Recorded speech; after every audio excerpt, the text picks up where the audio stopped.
On a rendez-vous avec le docteur Anzalag. Très bien, je vous laisse patienter en salle d'attente. Oui.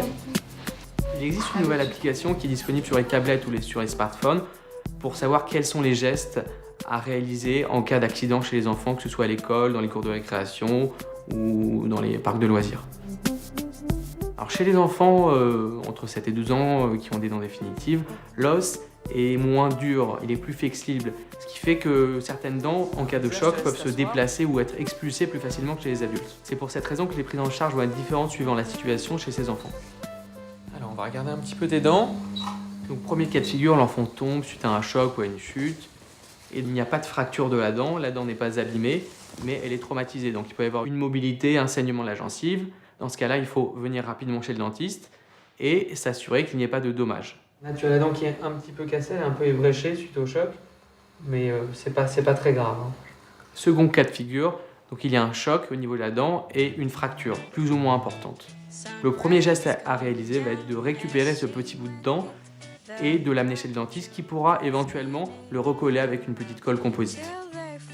Troisième cas de figure, suite au choc, la dent n'est pas cassée mais la dent est déplacée latéralement ou elle peut être un petit peu sortie de son alvéole. Dans ce cas-là, il faut aller voir rapidement le dentiste qui pourra peut-être repositionner la dent.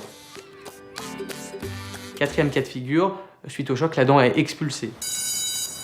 À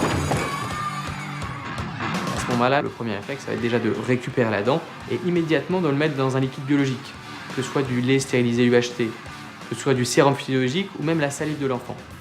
Et là, dans les heures qui suivent, aller immédiatement chez le dentiste qui, après avoir désinfecté la dent, pourra la repositionner dans l'alvéole. Par contre, si la dent n'est pas conservée dans ce liquide biologique, au bout d'une heure, malheureusement, les cellules qui tapissent la racine ne vont pas survivre et le dentiste ne pourra pas réimplanter la dent en bouche. Et par la suite, il faudra mettre en place un implant quand l'enfant aura passé l'adolescence. Tourne un petit peu vers moi. Dans tous les cas de figure, il va y avoir un réflexe à avoir, c'est de déclarer à l'assurance l'accident.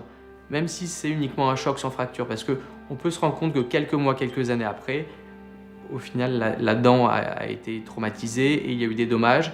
Et si on ne le signale pas, il ne pourra pas y avoir de prise en charge de l'assurance.